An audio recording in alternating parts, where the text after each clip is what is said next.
한 주간의 설교를 준비하면서 신문을 국민일보를 보게 되었습니다. 미국 캘리포니아 레딩 지역에 있는 베델교회 담임 목사님 빌 존슨 목사님인데, 이분은 5대째 예수님을 믿고 목회자 가정에서 사신 분입니다. 모태서부터 믿음이 주축이 되었기 때문에 당연히 목회자가 되었습니다. 교회 담임 목사님이 되었고, 목회를 하면서 스스로 한 가지 질문하기 시작했습니다.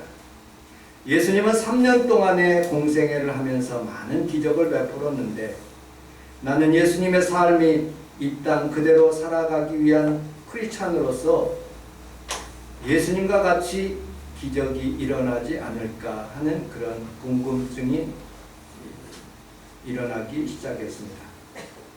예수님이 가는 곳마다 능력이 나타나고, 예수님께서 임재하는 곳마다 성령님이 임하고, 예수님이 거하는 곳에 기적이 나타났습니다. 그래서 그 목사님은 1995년 8개월 동안 밤낮으로 하나님 앞에 부르짖었습니다. 하나님, 정말로 하나님이 원하시면 어떤 대가를 치더라도 하나님을 대면하고 싶습니다. 어떤 대가를 치루더라도 하나님을 만나고 싶습니다. 그래서 그해 10월에 하나님의 압도적인 임재를 만나게 되었고, 수천 볼트의 전기 충격 같은 그런 만남을 만나게 되었습니다. 그래서 이 목사님은 목회가 달라지기 시작했습니다. 주변에서는 그렇게 하지 말라라고 하였지만, 그것이 예수님의 삶이었기 때문에 오직 주님만 위하여 그렇게 성령 운동을 하게 되었습니다. 성령님은 전염됩니다. 성령에 사로잡힌 한 사람 때문에 많은 사람들에게 전염되어서 많은 성령의 인도하심을 받습니다. 존슨 목사님에게 수많은 사람들이 다가와서 이렇게 묻습니다. 목사님, 제 선교사 하겠습니다. 저 교수가 어떨까요? 결혼 정년이 되었는데 어떤 남녀가 좋습니까? 하고 물어봤습니다. 근데 존슨 목사님은 마음대로 하십시오. 선교사를 가고 싶으면 선교, 그리고 학교에 남고 싶으면 계속 공부를 하시고, 끌리는 사람과 결혼하십시오. 대신 어디에서든지 예수님처럼 사십시오. 그분처럼 병든 자를 치유하고 마음이 상한 자에게 가까이하며 귀신을 쫓아내며 예수님과 함께하는 그런 삶이지요. 내가 어떤 길을 가든지, 목회를 하든지 선교사를 하든지 무엇을 하든지 어떤 모습으로 살든지 예수님처럼 사는 것을 의미하고 있습니다.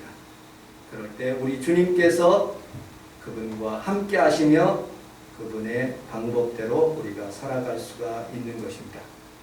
물론 제가 인터넷을 뒤져보니까 이 목사님은, 빌 존슨 목사님은 이단이라고 정죄하시는 분들이 있습니다. 저는 그렇게 생각지는 않습니다. 저는 5대째 예수님을 믿는 그런 가정에서 태어났습니다. 우리 증조 할아버지가 예수님을 믿고, 우리 할아버지가 장로님이시며, 그리고 5분의 장로교회 목사님 그 가정에서 제가 태어났습니다. 그리고 우리 아버님이 목회하고 하셨고 지금도 목회하시고 계십니다. 그리고 제가 목회하고 우리 평강이가 그렇게 예수님을 잘 믿고 있습니다. 며칠 전에 어머님과 전화 통화하게 되었습니다. 어머님이 이렇게 말씀하시더라고요. 아들 목사, 우리 가정이 6대째 예수님을 믿어. 아니, 제가 5대째인데요. 아니, 평강이 사촌 주성이가, 홍주성이가 있는데 그 아들이 태어나가지고 지금 같이 예배 드리러 간대. 그러니 얼마나 감사해. 우리 가정이 6대째 예수님을 믿으니 하나님 축복이지 하고 그렇게 말씀하시는 어머니의 말씀을 들었습니다.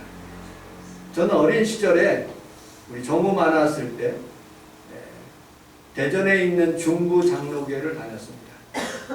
어린 시절에 어른들과 함께 예배 드리고 그리고 하루 종일 교회에서 살면서 저녁 때 우리 중고등부 학생들이 찬양을 하고 저녁 예배를 드리고 집에 가게 되었습니다. 솔직하게 월요일이 제일 싫었습니다.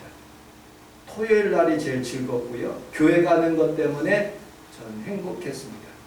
그렇게 신앙생활을 했는데 하나님께서 저를 순복음 교단의 목사님이 되게 하셨어요. 저도 몰라요. 그런데 하나님께서 그냥 순복음 교단의 신학교를 하게 하시고 그리고 또 순복음 교회 목사님이 되게 하셔서 이렇게 예배 드리게 됩니다. 여러분들 우리 순복음 재단에 순복음 교회를 하나님께서 저를 인도하신 그런 이유가 있었습니다. 장로교에서는 말씀 그리고 또 하나님 앞에서 열심히 신앙생활하고 몇 년을 통해서 변함없이 하나님을 사랑하는 그런 마음들이 있었어요.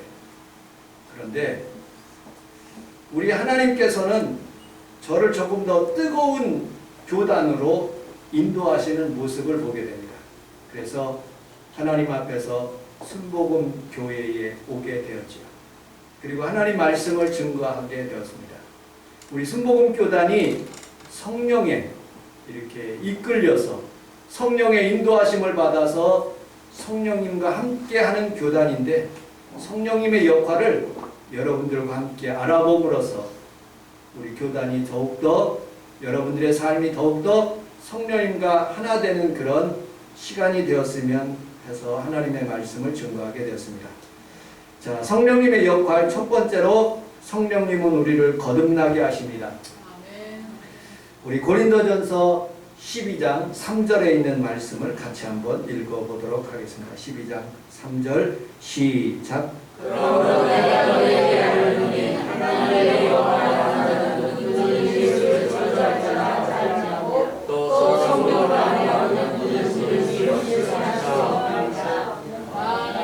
성령이 아니고서는 우리가 주님을 고백할 수가 없다는 거예요.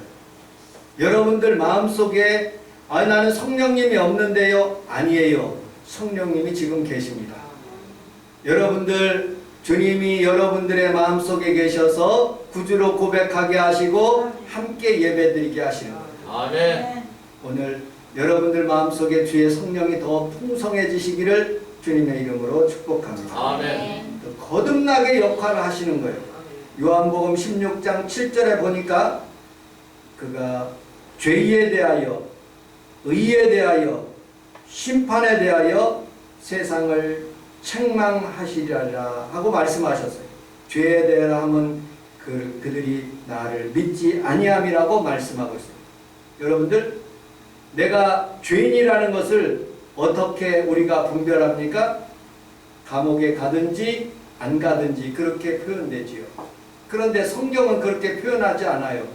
예수님을 믿지 않으면 그것이 죄인이래요. 오늘 요한복음에 보면 우리 주님께 나오는 자는 내가 죄인이라는 것을 고백하고 주님께 나의 죄를 고백하면 저는 미쁘시고 의로우사 여러분들의 모든 죄를 사하시며 여러분들을 흰눈과 같이 휘어지게 하시고 또 구원하게 하신다는 것을 여러분들 믿으시기를 주님의 이름으로 축복합니다. 아멘. 두 번째 역할, 성령의 역할은 교통입니다.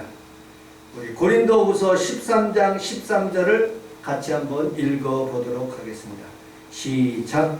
주 예수 그리스도의 영광과 사랑과 성령의 교통하심이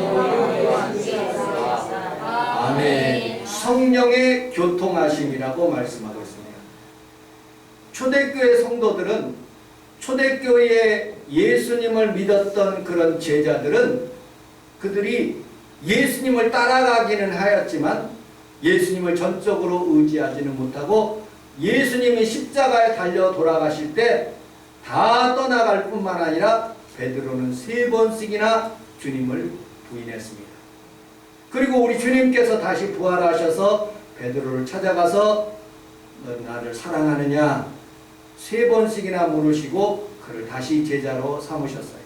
그리고 우리 주님께서 부활 승천하시면서 예루살렘을 떠나지 말고 성령이 임할 때까지 머물러서 기도하라고, 그들은 열흘이 되어서 마침내 위에서 성령이 임하시게 되었습니다. 그리고 담대히 하나님의 말씀을 증거할 수가 있었습니다. 그리고 우리 주님께서 말씀하셔요. 내가 하늘로 올라가는 것이 너희에게 유익이라. 내가 가면 다른 보혜사를 너희에게 주시리라. 그 보혜사를 통해서 하나님과 교통하게 되고 나와 교통하게 된다.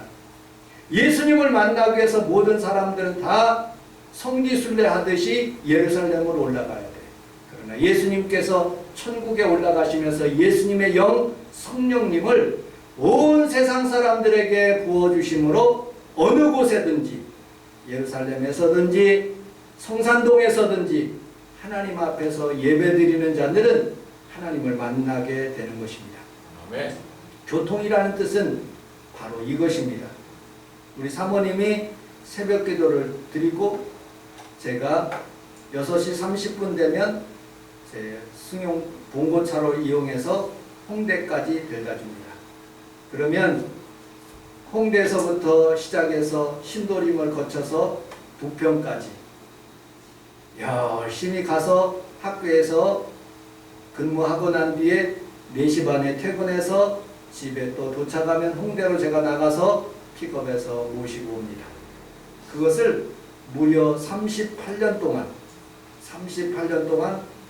계속 왔다 갔다 전철을 이용해서, 전철이 안 다니면 제가 좀 건강했을 때 제가 봉고차를 끌고 인천까지 갑니다. 그리고 끝날 때까지 있다가 또 모시고 옵니다. 그런데 지금 올해 들어서는 한 번도 안 했어요. 기름값도 아깝고 저도 공황장애가 있어가지고 거기까지 왔다 갔다 한다는 게 굉장히 힘들어서 거의 운전을 하지 않습니다. 어쨌든 날마다 왔다 갔다 하는 거예요. 날마다 이렇게 우리 성령님과 함께 여러분들이 날마다 하나님 앞에서 오고 가면서 하나님 앞에 교통한다는 것을 의미하고 있어요. 여러분들, 우리 대한민국 사람 중에서 가장 마음이 아픈 것은 뭐냐면 이산가족이 6.25가 가까워지고 있어요. 이번 주간에 6.25예요. 여러분들, 그분들이 이제 거진 다 나이가 많아서 점점 많은 사람들이 죽어가고 있어요. 가고 싶어도 가지 못해요. 어쩌다가 이산가족들이 만나서 금강산에서 모여서 막 울고 하는 모습을 보면서 마음 아파하는 모습을 제가 봤습니다. 그런데 더 마음 아파하는 부분들이 뭔지 아십니까? 끝나는 날 차에서 손을 붙잡고 막 울어요. 왜 울까요? 만나지 못하고 교통하지 못하기 때문에. 이제는 이별이에요. 유언과 같아요. 그리고 한마디가 이제 끝나면 그들이 헤어짐으로써 평생 만나지 못해요. 여러분들, 새들은 북한에 있는 곳까지 잘 오고 가는데, 교통하고 있는데 우리나라에 있는 이산가족들은 만날 수가 없어요. 우리나라 여권이요 세계 2등이래요. 싱가포르 다음으로 여권이 굉장히 위력이 세답니다. 전 세계 어느 곳 어느 장소도 대한민국 여권만 있으면요 그냥 프리패스예요. 어떤 인터넷에 보니까 유럽에 있는 사람들하고 결혼한 그런 분들이 있어요. 그런 분들은 어느 곳에 갈 때 딱 잡혀서 늦게 가지만 대한민국 여권을 가진 사람들은 그냥 프리패스를 하는 거예요. 이만큼 우리나라의 여권이 신장이 굉장히 많이 됐어요. 그러나 하나 가지 못하는 나라, 저 북한이에요. 여러분들, 우리 주님께서 허락하시면 자유롭게 여권 없이도 자유롭게 오가는 귀한 날들이 임하게 될 줄로 믿습니다. 아멘. 세 번째, 우리 성령님의 역할은 치료의 역할입니다. 우리 마태복음 4장 23절로 24절까지 같이 한번 읽어보도록 하겠습니다.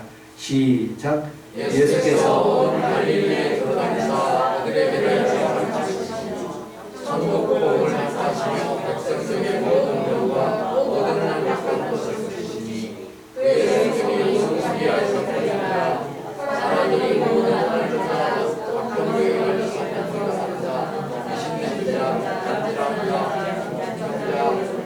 이런 그들을 고치시니 우리 함께 따라하겠습니다. 예수님이 다 고치십니다.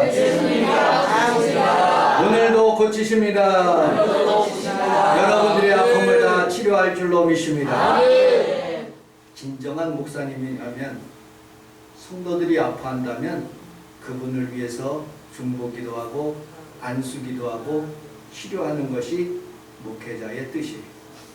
그런데 아까 여러분들과 초반에 말씀드리는 빌 존슨 목사님이 그 교회에서 하나님 앞에서 기도를 8개월 동안 하다가 성령을 받게 되어서 치유가 나타나니까 저 교회는 이단이다 하고 그렇게 정죄를 해요. 여러분들 조금 나른 교회가 잘 되잖아요? 그럼 이단 취급을 하는 거예요. 그러면 안 돼요.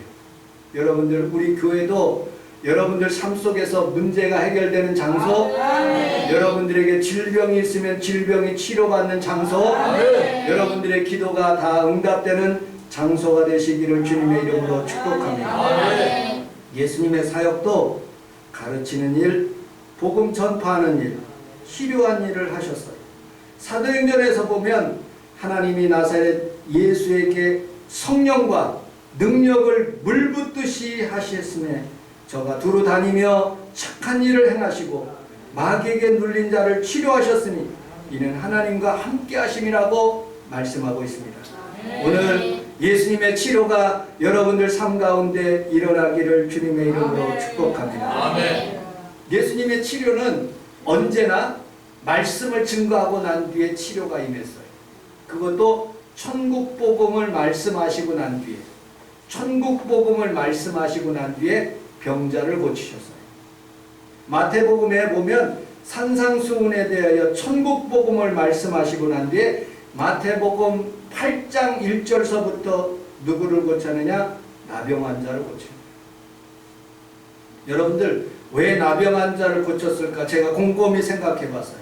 여러분들과 저가 나병, 영적인 나병이에요. 나는 우리 하나님 앞에 살아가면서 솔직하게 죄인이고 하나님의 성전에 같이 살 수 없는 사람, 나병 환자들은요 무리와 함께 살지 못해요. 예루살렘 쓰레기장에 그곳에서 사람들이 던져주는 것을 음식을 먹고 사는 사람들이 나병 환자. 사람들을 만나면 나는 부정하다 부정하다 하면서 자신을 나병이라고 그렇게 말해야 돼요. 나병 환자가 치료받으면 제사장에 가서 그 몸을 보이고 세를 드리고 하나님 앞에서 예배를 드릴 수가 있는 것이죠.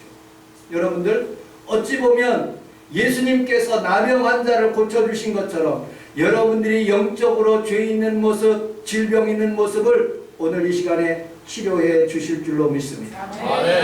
두 번째로 우리 주님께서 많이 고치신 병은 소경이에요. 소경. 바디메오 소경이 우리 주님께서 안수함으로 치료를 받았어요. 그리고 실로암으로 가는 그런 나병 환자에게 진흙을 통해서 안수하면서 그 눈을 고치셨어요. 수많은 그런 소경 환자들을 고치시는 모습을 보게 됩니다. 우리 주님께서 왜 고쳤을까요? 여러분 영적으로 눈이 어두운 사람들 오늘 하나님의 말씀을 듣고 깨끗함을 받고 치유받는 귀한 시간이 되시기를 주님의 이름으로 축복합니다. 저는 61년 동안 이렇게 삶을 살고 있습니다. 그런데 마치 제 자신이 나병 환자 같고 영적으로 눈이 어뒀어요. 맨홀 뚜껑을 우리 성원 순복음교회 주차장에 가면 맨홀 뚜껑이 있어요.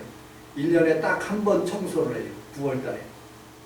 그 뚜껑을 열면 얼마나 더러운지 몰라요. 구지기가 있고 수많은 날파리가 날아다녀요. 61년 동안 내 마음속에 죄 지은 그런 뚜껑을 열고 오늘 성령님께서 내 마음속에 임하시고 모든 더러운 것을 다 깨끗하게 하시고 천국이 되게 하시며 우리 주님 나라로 들어갈 수 있도록 부족함이 없도록 나를 만드신 그 성령님이 여러분들 삶 속에서도 오늘 이 시간에 다 깨끗해지시기를 주님의 이름으로 축복합니다. 나사렛 예수의 이름으로 명하노니 흑암의 저주 원수마귀들은 여러분들 마음속에서 떠나갈지어다. 그래서 깨끗해지고 하나님 앞에 믿음으로 살아가시기를 주님의 이름으로 축복합니다. 네 번째로 오직 성령으로만 가능합니다. 우리 스바냐 4장 6절을 같이 한번 읽어보도록 하겠습니다. 시작. 그가 너희를 대답하여 여호와 거기서 사소하게 하시니 이러하니라. 만물의 영광과 말씀을 힘으로 되지 아니하고 능력으로 되지 아니하고 오직 그의 이름으로 되느니라. 우리 함께 따라하겠습니다. 힘으로 안 됩니다. 힘으로 안 됩니다. 오직 성령으로 됩니다. 오직 성령으로 됩니다. 아멘. 여러분들 내가 돈 번다고 해서 벌 수가 있는가요? 아니에요. 성령님이 도와주셔요. 아멘. 자녀도 내가 내 마음대로 안 되더라고요. 엊그저께 우리 아들하고 통화하면서 이 얘기를 하는데 아들이 잘 따라오지를 않아요. 그런데 성령님께서 그 아들을 만져주시니까 그래도 따라오더라고요. 우리는 오직 기도할 수밖에 없어요. 힘으로 능으로 되지 않은 것들 우리 주님께서 성령의 만져주심을 통해서 우리가 가능해지는 거예요. 건강도 내가 운동한다고 건강해지는가요? 어떤 분은 건강해지기 위해서 밖에도 운동도 안 하고 집에만 딱 있는다고 건강해진가요? 아니에요. 하나님이 우리에게 건강 주셔야지. 여러분들 송혜 선생님처럼 90 몇 세? 90 몇 세까지 살다가 그 다음날 돌아가시는 거예요. 여러분들의 삶도 늘 건강하게 살아가시기를 주님의 이름으로 축복합니다. 아멘. 무디 목사님이 1837년서부터 1899년까지 사셨어요. 이 목사님이 성령에 충만한 목사님이에요. 그분은 초등학교도 잘 못 나왔어요. 구두 닦기 하다가 성령의 임재하심을 통해서 그분이 목회자가 되었어요. 하루는 이런 일이 있었어요. 그분이 시카고에서 목회를 하셨는데 보스턴 지역에 있는 그런 많은 목사님들과 성도님들이 무디 목사님을 모시고 전도를 하려고 해요. 그리고 부흥회를 하려고 해요. 큰 스타디움을 빌려가지고 예배를 드리려고 해요. 목사님들끼리 회의를 했어요. 목사님 우리 이번에 무디 목사님 모시고 우리 보스턴 지역에서 예배를 좀 드립시다. 많은 목사님들이 찬성하는데 어떤 젊은 목사가 딱 일어나더니 안 됩니다. 무디 목사님만 목사님입니까? 더 훌륭한 목사님도 많은데요. 그리고 무디 목사님께서 뭐 성령을 소유하셨습니까? 안 됩니다. 다른 분 하십시오. 그러더니 원로 목사님이 일어나시더니 저는 무디 목사님이 성령을 소유했다고 나는 느끼지는 않습니다. 그러나 제가 알고 있는 한 무디 목사님은 성령님께서 그분을 주장하고 계십니다. 여러분들의 삶도 성령님께서 주장하시면 비록 내가 부족할지라도 하나님이 도우시고 인도하시는 거예요. 그러므로 성령님께 맡기는 거예요. 아일랜드의 북방에 있는 새들은 이렇게 산답니다. 거기에 겨울철이 다가온대요. 그러면 쇠찬 비바람과 그리고 또 세찬 그런 눈보라가 치기 시작하는데 지혜로운 새들은 그냥 거기에 둥지에 이렇게 틀고서는 그렇게 집을 붙들고 사는 새들이 아니라 엄마 새와 아빠 새가 새끼 새들을 탁 발톱을 움켜잡고 흔들리지 않도록 쫙 핀대요. 그런 바람이 확 불어와가지고 그 새들이 쫙 올라간다는 거예요. 공중에 그 날개를 맡기면서 바람을 타고 따뜻한 지역으로 탁 가서 거기에서 월동을 하고 다시 돌아온다는 말을 들었어요. 여러분들, 우리는 살아가면서 하나님의 성령의 바람을 탈 때 여러분들이 자유로운 곳으로 하나님의 인도하시는 곳으로 움직이는 것을 여러분들 믿으시기를 주님의 이름으로 축복합니다. 아멘. 다섯 번째, 마지막으로 마태복음 20장 21절서부터 24절까지 같이 한번 읽어보도록 하겠습니다. 시작. 예수께서 이제 무엇을 설명하냐 그때 나의 영이와 반지를 저희가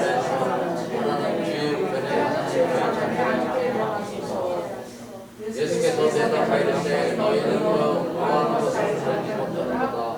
내가 잔을 너희가 마시리 가라되 너희가 과연 내 잔을 마시려느냐.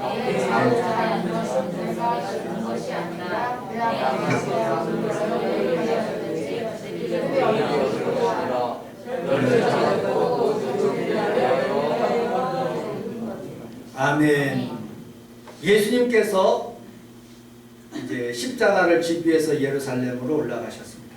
그때 두 제자가 요한과 그 다음에 야고보라는 제자가 그렇게 얘기합니다. 그의 어머니가 예수님 당신이 예루살렘으로 올라갈 때 하나는 내 우편에 하나는 내 좌편에 영의정 삼아주시고 좌의정 삼아주시옵소서. 그때 예수님께서 그의 어머니에게 그렇게 얘기해요. 너희들이 내 잔을 마실 수 있느냐? 십자가의 잔을 마실 수 있느냐? 하나님께서 그 우편에 있고 좌편에 있는 것은 하나님이 하실 일이다. 그리고 나를 따르라.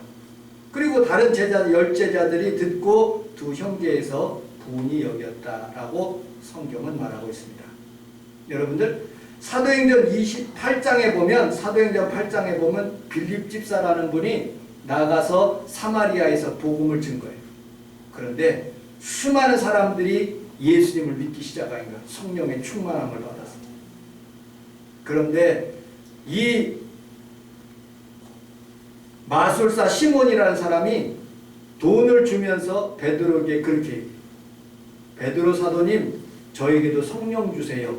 그랬더니 베드로가 이르되 내가 하나님의 선물을 돈 주고 살 줄로 생각하였으니 내 은과 내가 망할지어다라고 함께 그렇게 말씀하시는 부분들을 보게 됩니다. 여러분들 성령님은 돈 주고 사는 게 아니에요. 하나님께 간절히 구하여 하나님 앞에 성령 충만함을 받아 하나님 앞에서 믿음으로 사는 귀한 성도들이 다 되시기를 주님의 이름으로 축복합니다. 에베소서 5장 18절 말씀에 술 취하지 말라 이는 방탕한 것이니 오직 성령의 충만함을 받으라고 말씀하고 있어요. 컵을 안 가져왔는데 여러분들 마음속에 컵과 같은 그런 마음이 있어요. 거기에다가 물을 가득 부으면 성령의 충만함을 받는 거예요. 그런데 내가 살다 보면 성령이 약해지고 다 다 없어지게 되는 거예요. 그때 이렇게 오늘 말씀처럼 여러분들이 예배를 통해서 하나님 앞에 기도를 통해서 성령이 채워지면 여러분들 가슴에 악한 마귀가 들어올 수가 없는 거예요. 날마다 여러분들 마음속에 성령으로 충만하여서 컵에서 물이 가득 찬 것처럼 여러분들 마음에 성령으로 가득 차시기를 주님의 이름으로 축복합니다. 기도하겠습니다. 하나님 아버지 고맙습니다. 오늘 성령 역할에 대해서 우리 함께 알아봤습니다. 성령님은 우리를 구원하시는 분이고 성령님은 우리를 치료하는 분이고 성령님은 우리를 주께로 인도하시는 분인 줄 믿습니다. 오늘 성령의 교통함이 있게 하여 주시고 기도할 때 성령으로 가득 차게 하여 주옵소서. 예수님 이름으로